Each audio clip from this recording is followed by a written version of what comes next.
Bonjour. Alors, ce matin, j'ai une question à te poser. Est-ce que tu sais ta mission de vie? Tu connais ta mission de vie? Est-ce que tu as pris le temps pour découvrir avec le Seigneur? Oui, c'est pour cette raison-là que Dieu m'a créé. Et si tu le connais, si tu connais cette mission, est-ce que tu t'es pris de la bonne manière pour pouvoir rentrer dans ta mission? Mon nom est Adélaïde, je suis coach formatrice et conférencière à Maxwell Leadership et j'accompagne les femmes quant à la reconstruction de leur famille et celles qui s'apprêtent à rentrer dans le mariage.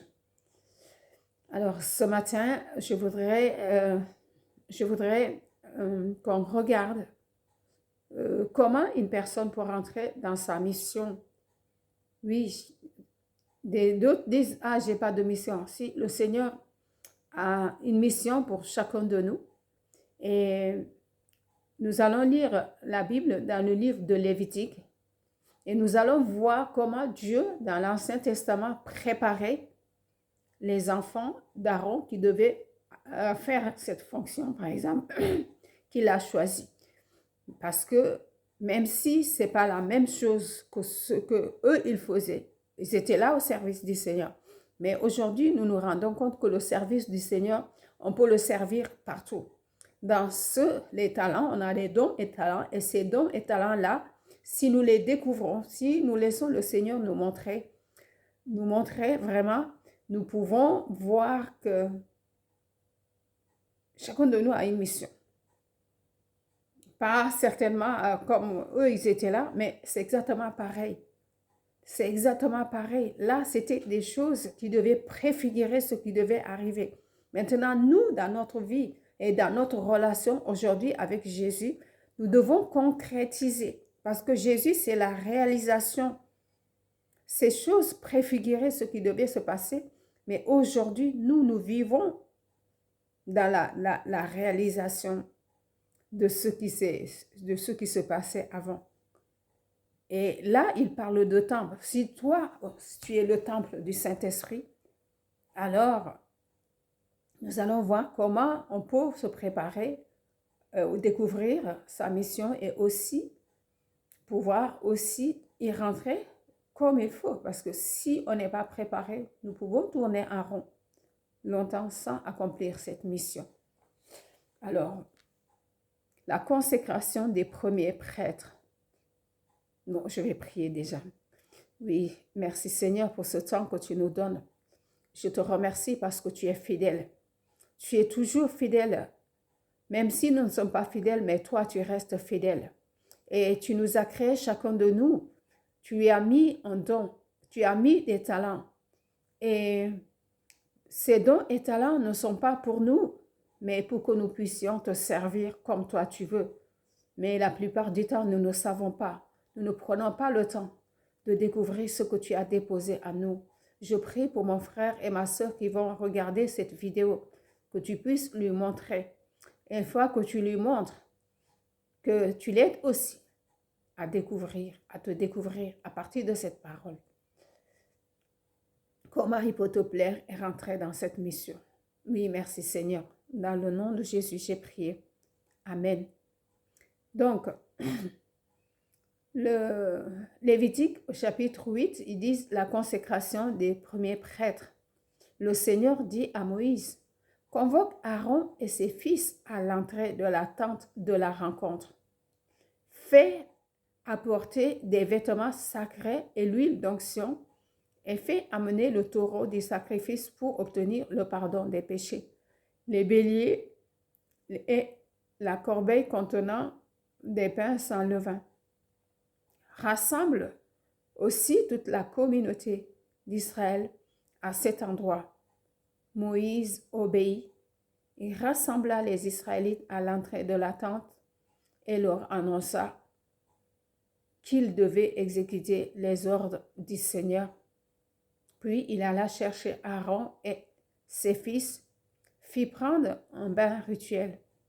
Il revêtit Aaron et de la tunique lui, oui, de la tunique, lui attacha la ceinture, lui mit la robe avec l'éphod par-dessus,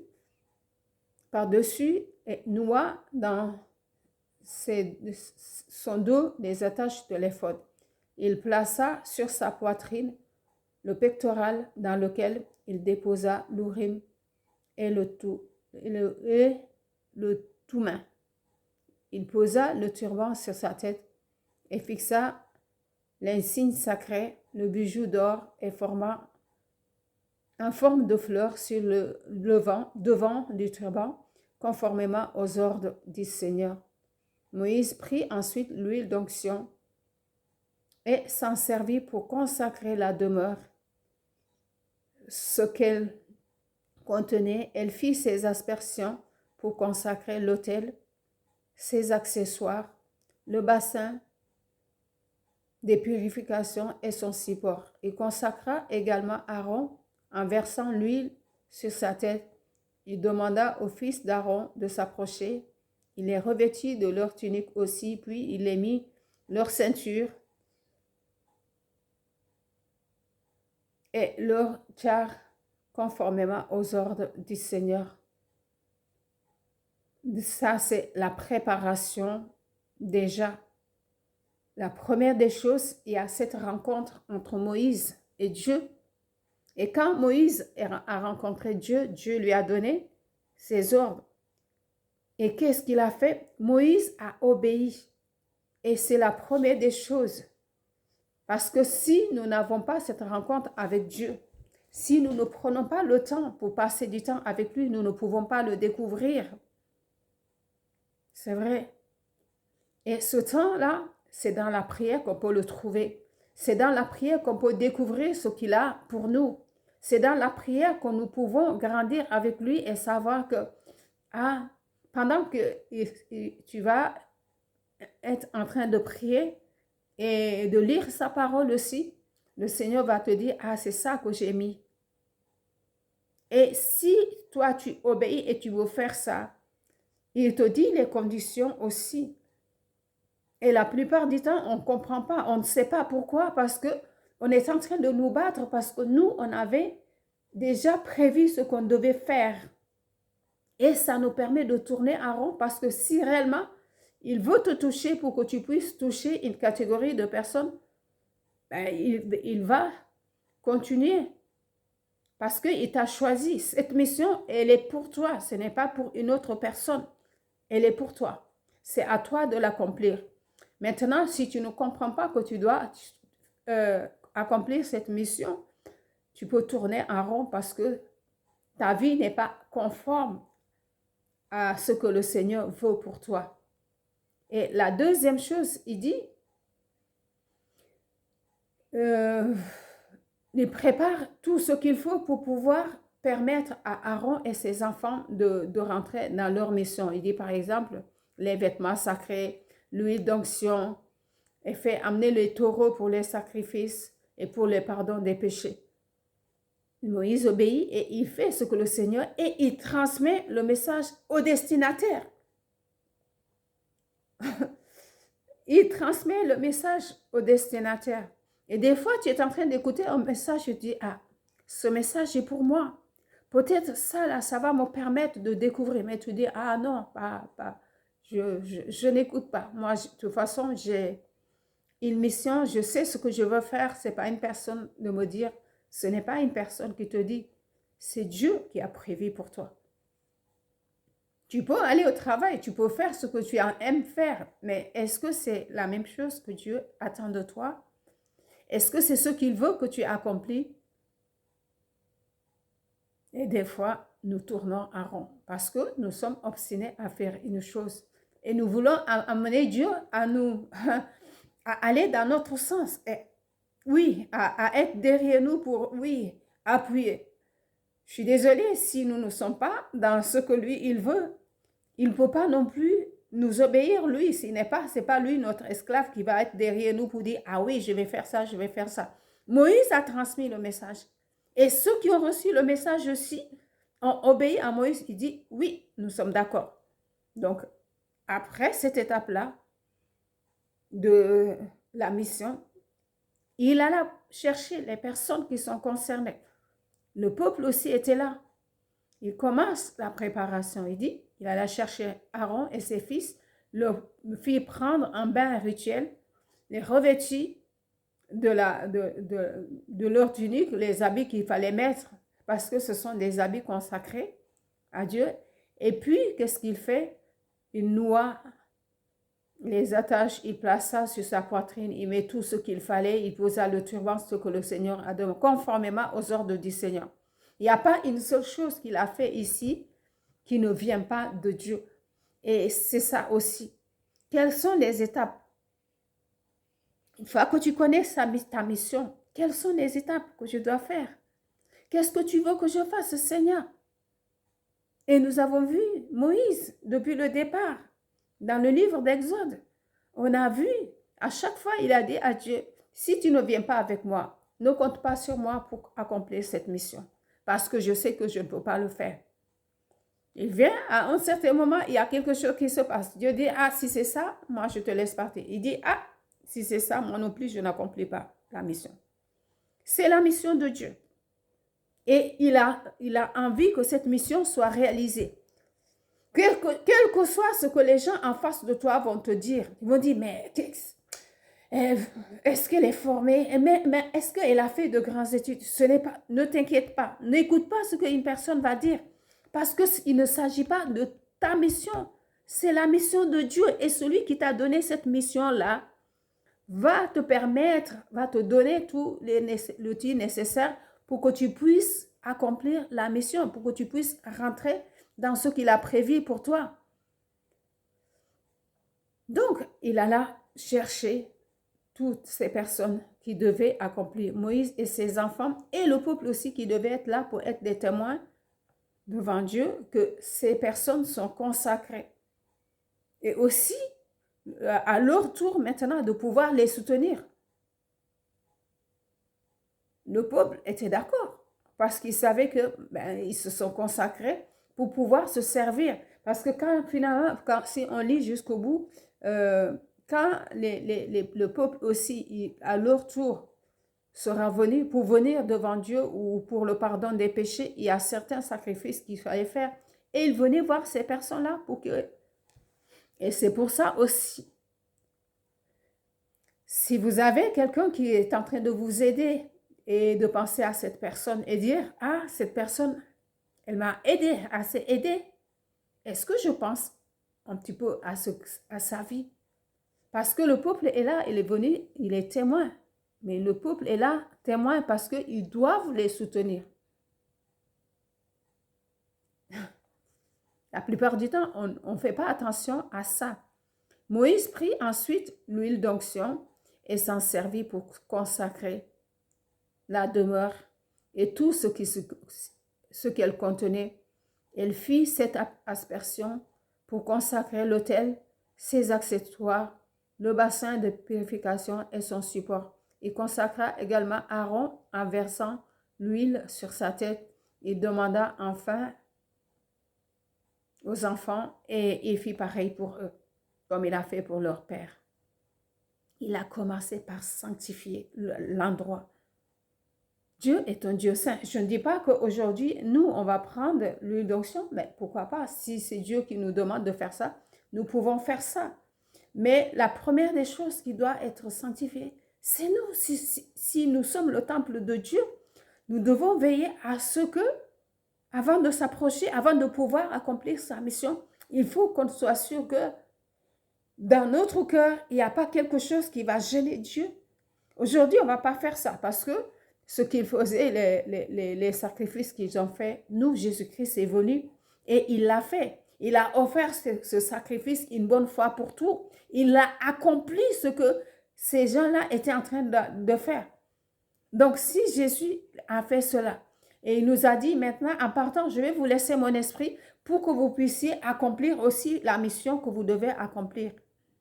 Si nous ne sommes pas dans ce qu'il demande, si dans notre cœur, on laisse des choses venir empêcher finalement l'Esprit de Dieu à l'intérieur de nous pour fonctionner, nous ne pouvons pas rentrer. cette chose qui est en nous là, ce qu'il a pris la peine d'enlever. Parce que si on lit plus loin le livre de Lévitique, on a vu comment ce qui s'est passé avec les deux enfants d'Aaron. Ces deux fils qui devaient servir Dieu avec leur père. Ils sont 4. Donc les deux, qu'est-ce qu'ils ont fait? Ils sont allés prendre autre chose. Autre chose, c'est du feu qu'ils ont pris. Et ce feu-là, sur le champ, Dieu, il ne fait pas d'exception. Il a dit, il y a cette règle-là. Et cette règle-là, si vous l'enfreignez, si vous ne venez pas devant Dieu dans cet état de pureté, vous ne pouvez pas vous approcher de lui. Et pendant qu'ils étaient en train de servir, qu'est-ce qui s'est passé? Ils sont allés chercher un autre feu qui est différent de celui de Dieu. Et sur le champ, ils ont été brûlés vifs devant tout le monde.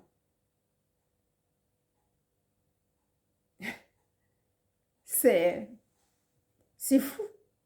Peut-être que oui, c'est pas pareil pour nous aujourd'hui. Avec Jésus, il a tout pris nos péchés. Mais aussi, si nous sommes dans cet état, nous sommes dans la jalousie, nous sommes dans la rancœur, nous sommes dans le manque de pardon. Parce que finalement, tous ces sacrifices-là, c'est pour d'abord s'assurer qu'ils sont dans un état sain. Il n'y a pas de péché qui vient gangréner ce qu'ils veulent faire. Et le fait qu'ils soient dans cet état-là, ils étaient prêts pour servir Dieu. Mais si toi, entre-temps, tu vas amener une autre pensée, je ne sais pas, tu le laisses rentrer dans ton cœur, il vient gangréner tout le reste, tu ne peux pas accomplir la mission comme Dieu le veut. Et dans ce cas, tu vas dire, ah oui, il se passe quelque chose, je ne sais pas qui m'a fait. Personne ne t'a fait quelque chose. C'est toi, tu n'es pas prêt pour servir. Et tant que tu n'es pas prêt, tu tournes en rond. Jésus a tout accompli. Il nous a donné son esprit. Il a dit, ne vous inquiétez pas, il est avantageux. Maintenant, tout cela, ce qu'il faisait là, Aaron et ses fils, il prenait la graisse, il faisait ceci pour obtenir le pardon des péchés, mais aussi pour être sûr que le lieu où ils vont rencontrer Dieu est un lieu qui est déjà sanctifié, pur pour recevoir. Et nous, aujourd'hui, quel est le lieu où nous rencontrons Dieu? C'est dans notre cœur, bien sûr. Et c'est ce lieu qui est souvent rempli de tout ce que... Parce que c'est ce que Jésus a dit. Quand les pharisiens ont dit, mais pourquoi tes disciples, ils ne se lavent pas les mains avant de manger? Il dit, mais... et vous, pourquoi vous changez les lois? Et vous mettez ce que vous voulez. La loi de Dieu, c'est la loi. Mais vous le changez et vous mettez ce qui vous arrange. Puis il dit, mais vous savez, ce n'est pas ce qui rentre dans le corps de l'homme qui le suit. Ce ne sont pas les aliments qu'ils vont manger qui vont les souiller. Pour dire, ah, vous ne faites pas ça, vous ne faites pas ça. En fait, ce qui vous suit, c'est ce qui sort de votre cœur. Et si ce cœur est rempli de tout ce que je ne peux pas parler là, ce cœur-là va être un gêne pour Dieu de venir. Et dans ce cas, nous allons tourner. Nous allons connaître la parole de Dieu, évidemment. Elle est la parole. Tout le monde connaît cette parole. On peut la réciter par cœur. Mais si dans ce cœur-là, il n'y a pas l'ouverture pour accueillir les gens, il y a des choses contre une personne. Ce pardon-là, c'est un pardon sincère. Il y a quelque chose qui gêne, qui gangrène, qui empêche Dieu de travailler. Tu ne peux pas travailler, tu ne peux pas rentrer. Tu feras ce que tu sais faire, mais ça ne sera pas pour Dieu. Oui, ça ne sera pas pour le service de Dieu. Tu peux dire, oui, je suis dedans, je sers Dieu, mais il n'y aura pas de résultat. Parce que finalement, ce que tu es en train de faire, tu es en train de faire ce que toi tu veux. Moïse prit les parties, les gras. Il arrive à l'endroit où il devait faire le sacrifice et il couvre les entrailles, le lobe de foie, de rognon avec la graisse qui y adhère ainsi que le gigot droit dans la corbeille de pain sans levain déposa devant le Seigneur. Il préleva un gâteau de pain sans levain, l'huile un gâteau à l'huile et une galette, et il les déposa sur les morceaux gras et le gigot. Il plaça tout cela sur les mains d'Aaron et de ses fils et leur dit d'offrir au Seigneur avec le geste rituel de présentation. Ensuite, il prit ses offrandes de leurs mains, les brûla sur l'autel par-dessus. Ainsi se déroula le sacrifice marquant l'entrée en fonction. Le Seigneur en apprécia la fumée odorante. Moïse prit la poitrine, tout ça, et il continue à faire, et il consacre, il était en train de consacrer ses enfants. On a regardé, dans le livre de la Genèse, nous avons vu, moi, pendant longtemps, je dis, mais pourquoi Dieu a-t-il agréé le sacrifice d'Abel, mais il n'avait pas agréé le sacrifice de Caïn? Mais par la suite, quand tu lis, tu découvres qu'il y avait cette jalousie. Il y avait un cœur, il y avait ce caractère qui était en lui qui ne permettait pas à Dieu. Parce que toutes ces étapes sont importantes avant d'offrir l'offrande à Dieu. Avant de rentrer dans la mission de Dieu, avant de pouvoir faire ce que Dieu a prévu pour toi. Parce que si tu fais tout ça, ça devient de l'activité. Tu es dans l'activité, tu fais. Mais si tu regardes derrière, qu'est-ce qui te motive derrière? Qu'est-ce qui te motive derrière? C'est cette motivation. Je ne dis pas que, voilà, il faut maintenant être là, à dire, à regarder, mais regarder dans ton cœur. Il n'y a personne qui connaît ton cœur plus que toute autre personne. Et tu connais mieux ton cœur, tu sais ce qui est dans ton cœur, tu sais ce qui est en train de gangréner dans ton cœur, tu sais ce qui est en train d'empêcher de rentrer dans ce cœur. Peut-être tu as une idée contre une personne, ou peut-être tu es en train de dire, ah, je vais faire ça, comme ça, je vais montrer à tel. Non. Tu peux avoir une bonne motivation, mais quelle est l'intention qui est derrière? Et tout ça, ça nous montre comment il faut se consacrer pour le Seigneur.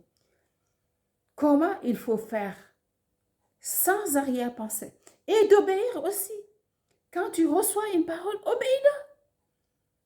Les gens ne vont pas te comprendre sur le champ, mais par la suite, ils vont comprendre. Parce que en ce moment, ce n'est pas toi. Quand tu vois que tu es en train de marcher dans ce qu'ils te demandent, les choses se font comme elles doivent se faire. Tu avances comme tu dois avancer. Et même des fois, il faut racheter ton temps pour que tu rentres dans ta mission. Je ne vais pas aller loin parce qu'il y a d'autres sacrifices, des choses qu'il a fait avant d'entrer en fonction, tout ce qu'il devait faire. Il y a beaucoup de choses que nous devons faire avant de rentrer. Mais le Seigneur veut notre cœur. Et c'est nécessaire de prendre le temps et de vérifier dans ce qui est dans notre cœur. Une fois que cette chose-là est bien nettoyée, tu peux t'approcher de Dieu. Nous allons demander, parce que, oui, nous l'avons vu, que l'esprit est bien disposé, mais la chair est faible. Nous allons demander à Dieu de nous aider, de nous sanctifier et de nous renouveler pour que nous puissions vraiment rentrer dans cette mission qu'il a pourvue, parce que c'est de ça qu'il s'agit. Il n'a pas demandé de faire des sacrifices comme ça, mais juste notre cœur. C'est ça qu'il nous demande. Une fois qu'il obtient ça, il peut faire ce dont il a besoin. Oui, Seigneur, nous te remercions. Nous te remercions parce que nous savons que tu ne nous regardes pas, parce que tu vois que nous sommes faibles.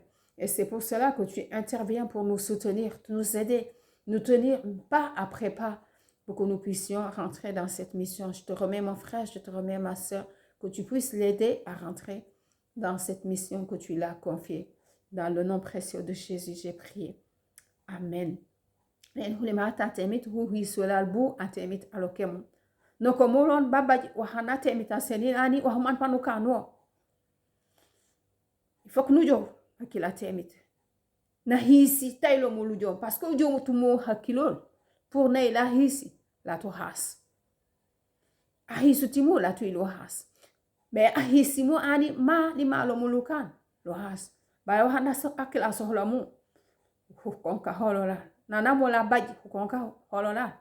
Tanga yuma la hase kanako. Pana ila hisi bulo mulujo no ko no kano handa fanyimu bot lakila. Kama nje boni lau ano sampe ano hase kanako. Andu hase kanako la fanye nano ken lo hana temita honyo mu bot nakan. La lau atemit na temita hisul atemita hisu mu.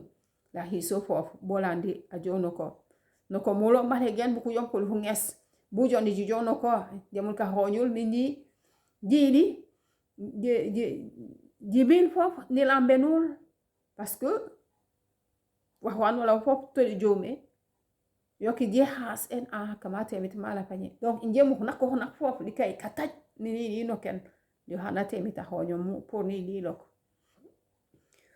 Donc, si vous écoutez ce message, je vous invite vraiment à liker ces messages et aussi, je vous invite à cliquer sur les notifications parce que ça va aider d'autres personnes aussi à pouvoir, si tu es en train de recevoir et que tu ne mets même pas, tu ne t'abonnes pas, si tu t'abonnes, ça va te permettre aussi de recevoir certains messages et importants parce que, voilà, je me dis, c'est son message.